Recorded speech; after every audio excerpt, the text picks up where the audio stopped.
Hey, it's Tim with AK Endless Sports Cards.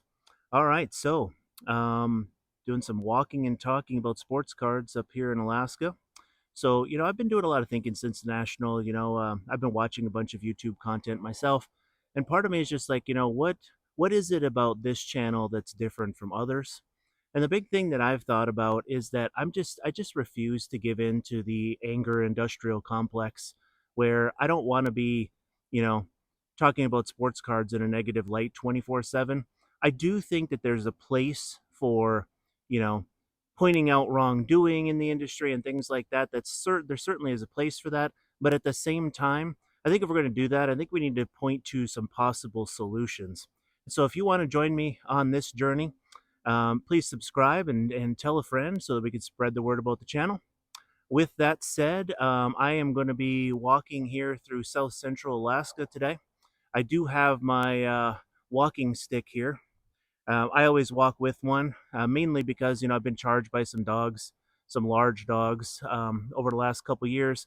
But also, it's nice to have something on you in case you need to create a little bit of space in the event of running into a moose, which does happen. Um, what is a walking stick going to do in terms of dealing with a moose if you run into that? Probably not a whole lot, but at the same time, it you know it makes you feel better that you can create a little bit of distance where necessary. So that's part of why I carry my walking stick with me each day. All right, so it is raining today, but it's part of living in Alaska, and I'm in a routine where I walk every day, regardless. So away we go. So 5 main topics today in this video.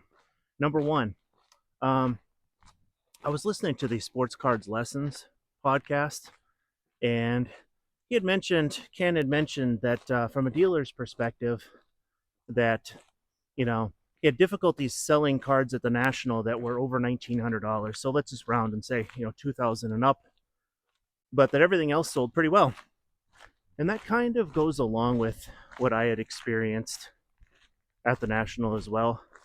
In that, my sweet spot for buying cards was in that $10 to $300 range, not only for me, but what I observed as far as what other people were buying as well.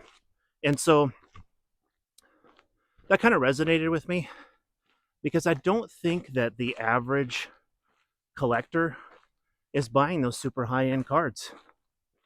And so, I think most of us, or a majority of collectors, are looking for cards in that $10 to $300 range. I thought that was something that definitely resonated with me as a collector. I did have one exception when I was at the show. I really only saw one really big deal, and it was a guy that bought a 48 Jackie Robinson. And I don't know exactly what the sale price was, but there were several stacks of $100 bills, so several thousand. I don't know what the final number was, but I just think that a lot of us out there are in that range budget wise, because you go to the National with $2,000 budget, or 2,500, or over 2,700, which mine evolved into. You'd much rather pick up a stack of cards in that dollar range instead of just coming home with one or two cards. To each their own.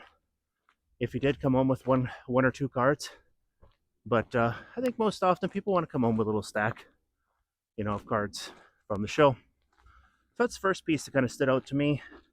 Number two, so inevitably every time the show is going to be going to Cleveland, you read a lot of negativity about Cleveland as a venue for the National. I've mentioned this in the video before, but Cleveland's an amazing site for the show. In the past, at least, you've had a lot more room, within the aisles and between tables and things like that, or at least sections of tables. I don't know if that's going to hold true this upcoming year, but don't let people discourage you from going to next year's National because it's in Cleveland. In my opinion, I've been to Baltimore, Chicago, and Cleveland. Cleveland's been by far the best. So here's the other thing. So people will say, well, you can't walk across the street from your hotel to the National, to the convention center, to the IX Center. True. However, What people often don't mention is that if you don't want to take your car to the show, a lot of these hotels offer shuttles that you can take from the hotel free of charge. It's included with your stay. We typically, give the driver a tip um, for taking us, but there's no like fixed cost to this. And so that's part of the catch, so to speak, with being further away, because the IX Center is kind of out off by itself by the airport there. Um, but a lot of these hotels do offer shuttles. Point three. So I watched a bunch of videos pertaining to the VIP gold packs for 2023. And so what I found was I researched the price. They're typically selling for like $70 to $80 a pack. We only get 2 cards in each pack. So for round numbers, let's say that each pack, let's say you pay $80 a pack. Well, every card's $40 a piece. I saw a lot of packs that had vets, like let's say a Ryan Sandberg base in the pack. Well, that's a $40 card when you're buying these packs. So I found that when I watched videos of people that open them in bulk, many of these people got some really good cards. So I watched the Pac-Man video, and he cracked 100 of these packs. Okay, so at $80 a pop, and I don't know what he paid. He might have got a discount or something. I don't know. But at $80 a pop, he cracked $8,000 worth of these gold packs. Now, if you're familiar with the national exclusive type stuff, those cards tend to sell pretty well, like right out of the gate, and then drop fairly quickly. There's exceptions, of course, but generally speaking, a lot of the cards drop in value pretty quick. So he spent, let's conservatively say, $6,000 to $8,000. Again, he doesn't say, and that's fine. More than the average spender would want to spend on packs, I would assume. He did get some really nice stuff, though. He got a 1/1 Kevin Garnett, really cool card. He got an Anthony Richardson autograph number to 15. And so there was some nice stuff in there. So if you're curious about those gold packs, he's got a pretty good video on that. But I just look at it like if you're on a smaller budget and you're buying VIP gold packs at $80 a piece, they're pretty boom or bust. I mean, pretty high risk. And so not something that I'm going to do. I always enjoy watching those videos, though. So, if that's something that you're into, seeing what other people get out of those types of packs, I definitely recommend kind of checking out some of those videos. Pac-Man just comes to mind for me because he opened so many of them. He opened 100. And so I watched that whole video. Lots of cool stuff, but lots of packs where I'm just like, whew, for $40 a card, you get those base vets, even some of the numbered stuff. I saw some numbered Tatums, really nice cards, but they're not cards that are gonna, be worth $40 a piece. But I guess it's like busting anything, Wax from a value perspective is often a losing endeavor if you're looking for value. 2 more things. So Fanatics has been saying that they want to 10x the hobby. That's their goal. And I don't think there's anything wrong with having some ambitious goals to want to expand the hobby. But in my opinion, something that's going to have to happen if they're going to look to expand the amount of people that are buying sports cards is something has to happen with prices of cards, with boxes. They're just, in my opinion, there are not going to be a lot of people out there that are going to want to drop $600 for a hobby box of Prism, basketball, football, whatever the case may be. And this upcoming year, with Wembanyama coming into basketball products, the prices are not going to be $600, in my opinion. I believe they're going to be much, much higher. So you're looking at 10x the hobby. Well, there's other types of cards that they're expanding into, like things like V Friends, which not for me. I don't get it. But there are new types of cards that are coming out. But something has to happen with price. So I was really thinking about this. Again, my theme is I think it's fine to point things out and complain about things and be critical. But at the same time, I think people should offer some sort of solutions. So here's what I came up with. If you're familiar with Fanatics drops, I think they should do the same thing with hobby products going forward. When they fully take over the licenses and they start releasing their products, if you're not familiar with a product drop with Fanatics, they had done this with retail and may still be. I'm not sure. I don't have Twitter anymore. But what they used to post on Twitter are retail Fanatics exclusive boxes, sometimes blasters, sometimes megas. And you could enter, and usually they'd have a limit. So let's say a limit of 5 boxes. But you could enter these drops and say, hey, I want to buy 5 of these.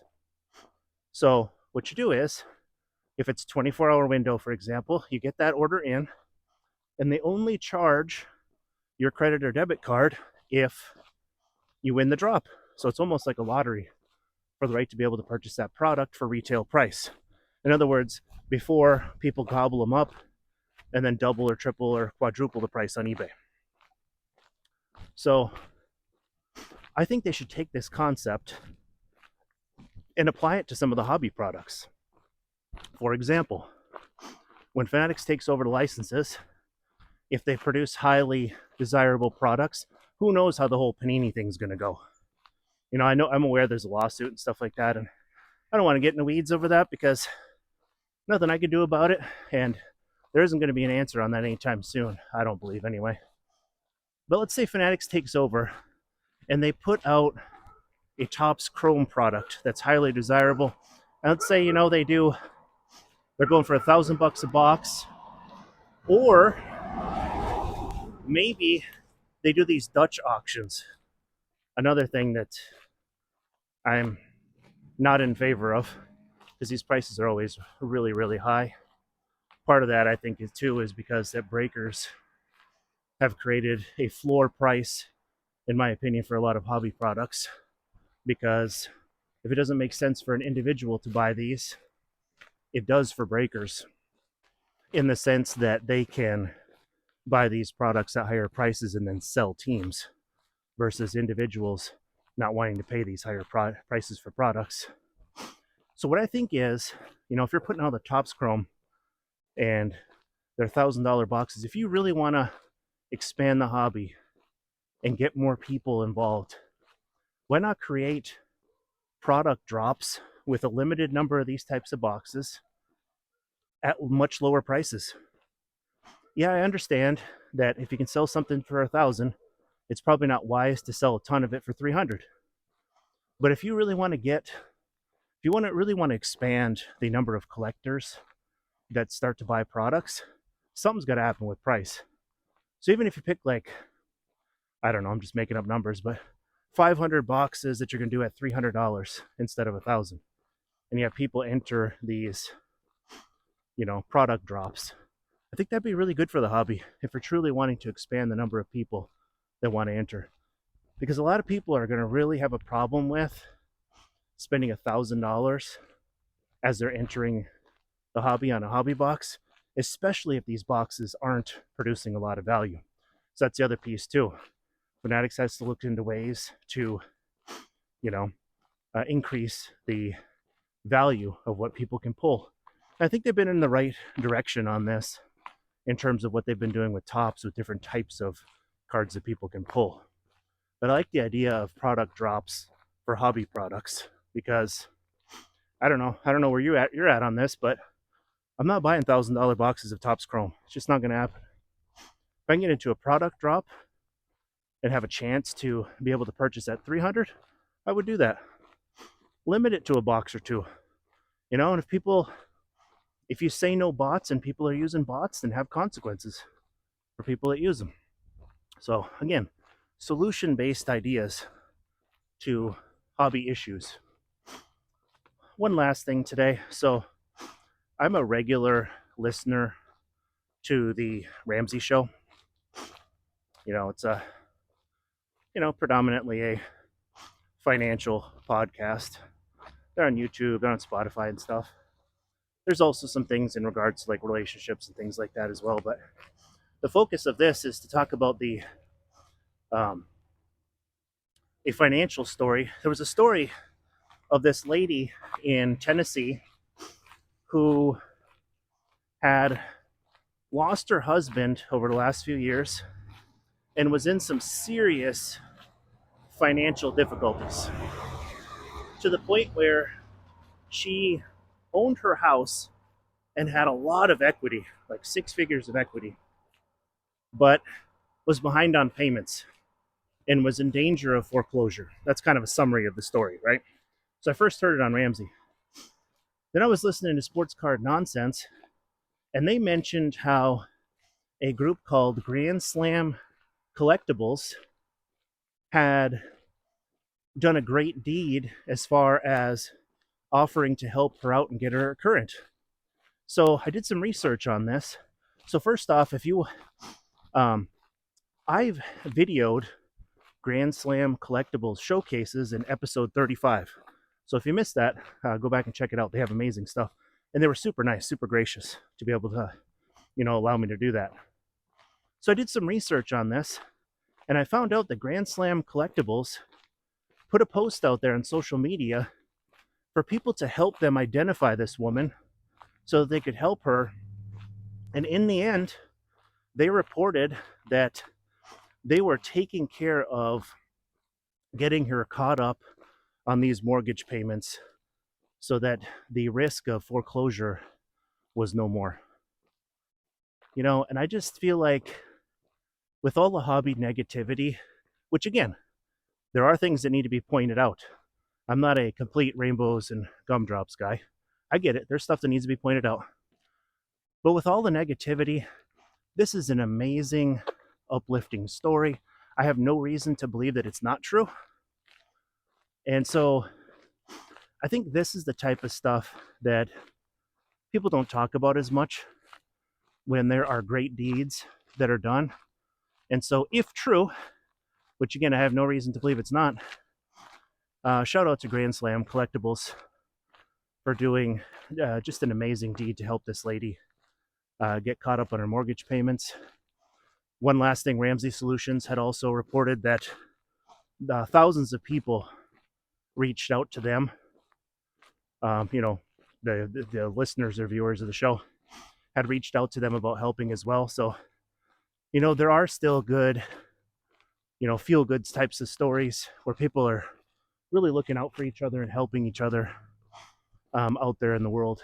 And so, when you want to talk about hobby positivity, I think that puts an exclamation point on it. So I was really happy to read about that story.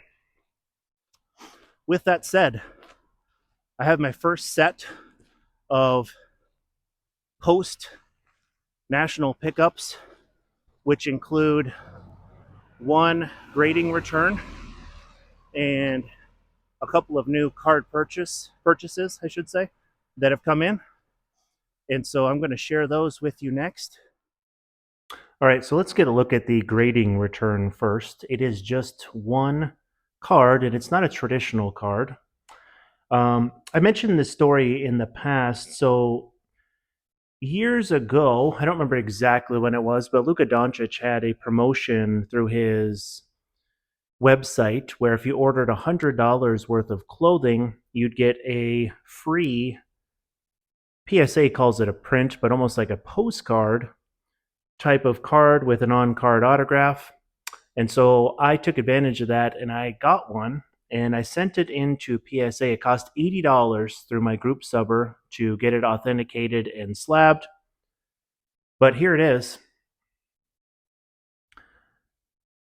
An authentic autograph in an oversized slab of Luka. So this ended up being a really good deal, to spend $100. I think about a sweatshirt and a t-shirt. And then I got this for free. I put free in air quotes because, technically I didn't have to pay anything extra for it, but I did have to make a purchase. Like I said, 80 bucks. Got it slabbed in an oversized slab, which is really nice. Nothing on the back. They're basically blank.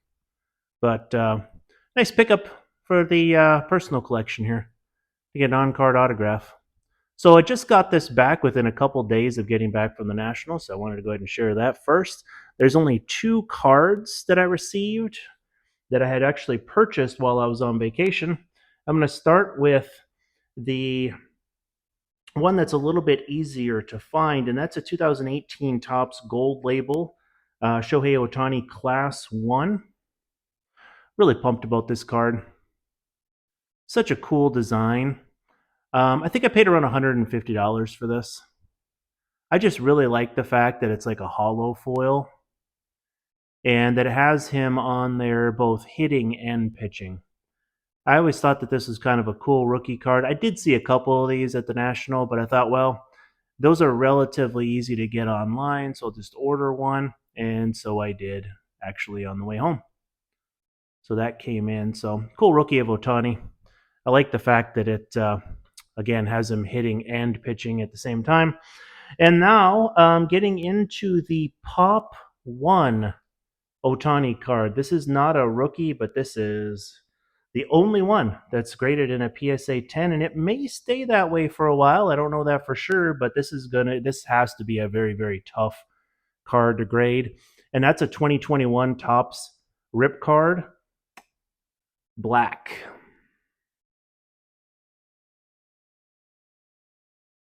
Such a cool card. These have got to be extremely hard to grade because the corners, the edges, for the most part, they're black and really, really prone to chipping. And this one isn't chipped up at all. So this is a Pop 1 Ohtani. If you've been watching my channel for some time, you know that I'm kind of a sucker for rip cards. I really like these. They have the piece here that you could bend down and actually tear open, and there's either a mini base card inside, an image variation base card, or an autograph card inside of this. I, of course, don't plan to rip it. It's numbered to 50. It's in a thicker case. I know sometimes people don't like those thicker cases. It's neither here nor there for me. It's a thicker card, so they put it in a thicker case. Super pumped about this card, though. Pop 1 Ohtani. This will stay in the PC. So that's it for the post-national pickups to this point. I'm still considering getting a higher-end Ohtani card. I just haven't made a final decision. When I make that decision, I'll make sure to share that on my channel as well. Hope everybody had a great week, and remember that the opportunities for collecting sports cards are endless.